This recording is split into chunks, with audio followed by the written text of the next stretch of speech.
Kapit na ulit. Hingang malalim dahil hindi pa tapos ang taas presyo sa krudo. Energy Secretary Sharon Garin announced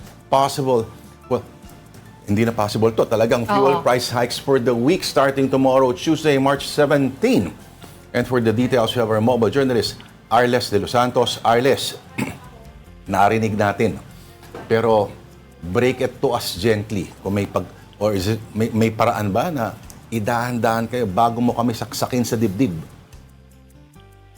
Lord, siguro mas mainam kung didiretsuhin na natin na magkakaroon nga ng muling pagtaas presyo sa paparating na linggo. No? Simula yan bukas actually, March 17 to 23, kaugnay ng nagpapatuloy pa din na sigalot sa Middle East kung saan nga yung gasolina ay tataas ng 12 pesos and 90 centavos hanggang 16 pesos and 60 centavos, habang yung diesel naman ay nasa 20 pesos and 40 centavos hanggang 23 pesos and 90 centavos yung itataas na presyo, habang yung kerosene naman ay tataas mula sa 8 pesos hanggang 8 pesos and 90 centavos.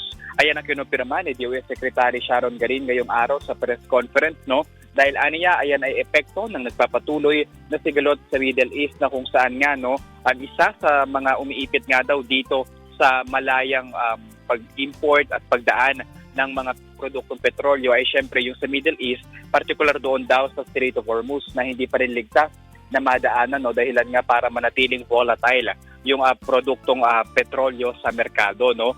Kumpara sa nakaraang linggo na in-announce ng DOE Secretary na magkakaroon nga ng utay-utay o staggered na pagtataas presyo, ngayon ay voluntary ito at hindi ito ibinigay sa atin yung breakdown, no. Nakikipag-ugnayan pa rin daw ang DOE sa mga oil company sa bansa nang sa gayon nga ay in a way maunawaan kung ano nga ba yung kanilang mga isinaalang-alang at pwedeng gawin para nga mas maging madali para sa publiko yung pagtataas ng presyo dito, no? At doon sa numbers na binigay ko, Lord, maybe it's a bit heavy and very technical kung magkano pesos and magkano yung point ng centavos, but at least to sum it all up, no, pwede nang pumalo ng 94 pesos hanggang 114 pesos ang kada litro ng diesel ng petrolyo ngayong linggo. Si Secretary Garin naman, ilan lang, nasa 13 lang o 14 ang mga petroleum company sa Pilipinas, hindi na lang kinompute para sa atin isa-isa. Pero nagbigay kasi siya ng mga talaga, partner. Nagbigay siya ng mga parang parameters. Hanggang dito lang talaga yung maaring i-increase, no? At hindi siya makapagbigay ng exact prices kasi iba-iba ang presyo. At masyado siyang busy para i-compute para sa atin yung Although, Arles, can I just ask, kasi meron ako nadinig kanina sa press ko na may sinasabi itong si Secretary Garin na parang they cannot also disclose. Last week kasi, di ba, nagbigay tayo ng price breakdown per company. Yes. Pero ngayon, parang kailangan pa daw kausapin yung mga gas companies. Kasi tama ba? Ayaw nilang ilabas muna yung presyo? Can you explain that? Yes, Denise, no. We confirm that ayan yung narinig natin mismo mula kay Secretary Garin na ngayon daw ay hinahandle na yan, no, ng kanilang legal team, and they're hoping nga na makipag-usap sa mga oil companies na ito. I don't know if ngayong araw na mismo, like after ng press conference o at least within this week, no. Kaya hindi pa natin sigurado kung magkano yung taas presyo, like simula bukas, magkano na agad sa mga oil companies kagaya ng Shell, Sea Oil, Petron at Flying V. Nagbigay lang sila nung yung price adjustment na pwede ngang gawin na still ay magkakaiba pa din sa bawat kumpanya na ito, no. And of course, syempre yung concern kung magiging sapat nga ba yung supply ng petrolyo hanggang Abril. Kinumpirma naman yan ng DOE Secretary, pero ngayon ay medyo in a way, no, optimistic naman daw sila na magkakaroon tayo ng supply after ng May onward.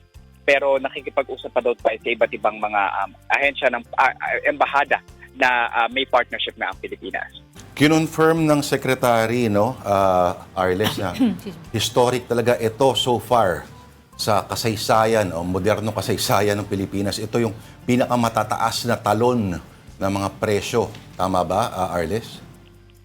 Yes, tama ka dyan, Lord, no.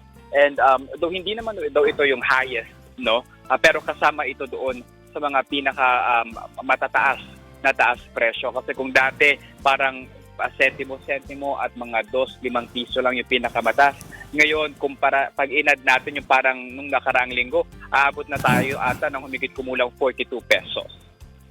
Okay, Arles, kanina rin may nadinig ako, may nagbigay ng example na sa Batanes daw, 100 plus pesos na yung presyo. No? I believe that they were talking about diesel when in fact dapat hindi pa umaabot yung umaabot sa presyo na yan. Nagbigay ng explanation si Secretary Garin na independent naman daw kasi na mga fuel companies yun. But how do you make sure also, or how would the department make sure also na hindi, I guess, mas matutulungan yung mga areas na mas malalayo and mas mataas talaga yung patong ng crudo sa kanila?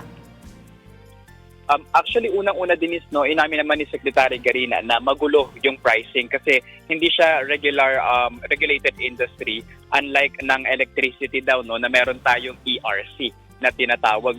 So itong mga kumpanya na ito, lalo pa meron tayong oil deregulation law, free market talaga siya. Yung mga kumpanya mismo yung nagdidikta kung magkano yung magiging presyo. But they are requesting to probably revisit nga talaga itong oil deregulation law. Probably daw hindi raw ito agad-agad na buwagin, but at least in a way maging flexible.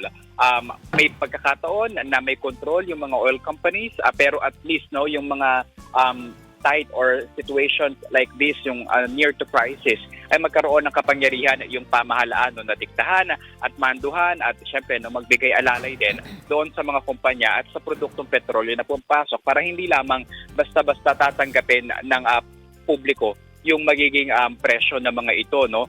Yung tanong patungkol naman doon sa kung ano yung ginagawa hakbang ng DOE, meron namang inilabas na listahan yung mga oil companies na magbibigay sila ng diskwento sa ating mga public utility vehicle drivers. And of course, they are assuring naman yung stronger implementation and monitoring ng mga presyo ng produktong petrolyo na syempre walang aabuso sa labas ng fuel pricing na ilalabas nga ng mga oil companies at syempre naaprubahan ng ahensya. Medyo extreme example lang yung binanggit na lugar kanina, Yes, partner, yung Batanes. Kasi kung yung ordinaryong eroplano nga, mahal ang, Yes. ano talaga doon. Of course, mas malayo from the center ng commerce, mas talagang nagtataas yung presyo. At extreme example ang Batanes talaga, partner. Pero Arles, narinig ko kanina word na hybrid, yung hybrid na sistema ng partly, tama yung sinasabi mo, yung partly regulated siya, pero partly may kalayaan din kahit papano. Pero itong sistema ngayon daw natin, hindi siya bagay lang daw pag peacetime. Good times yan. O pag walang mga disruptions. Hindi palaging united ang mundo. At ang mga malalaking mga ekonomiya na talagang advanced lamang, ang ilan dyan, sila yung mga deregulated talaga. Yung mga developing countries, regulated pa talaga yan, or semi-regulated. Pero narinig ko, Arles, kanina, na walang doubt. Kasi ang usual na pangamba kapag tumataas ang presyo ng gasolina, ay yung susunod na presyo ng kuryente. Sabi ng Secretary Garin ay walang dapat ipangamba daw dahil ibang hindi raw tayo reliant sa diesel. Paki-explain, Arles. Yun tungkol doon, Lord, sa pangamba nga sa pagtaas ng presyo ng kuryente, sabi ni Secretary Garin, hindi naman daw yun kasama sa mga tinitignan nila na or actually parang wala naman adverse effect yung pagtaas ng mga produktong petrolyo. Kasi mas reliant daw tayo doon sa coal and sa renewable, na parang at least yung coal in a way, hindi man siya very efficient or environmental friendly, but at least meron tayong sapat na stock for that. And yung tataas lang daw na portion ng electricity, syempre, out pa din doon sa source ng ating mga petrolyo ay yung parang electricity lang, yung paglilipat lang or pagpapadaloy lang ng mga kuryente sa ating kabahayan. So, they're saying naman na stable pa rin yung magiging prices ng ating kuryente, though merong mga konting paggalaw.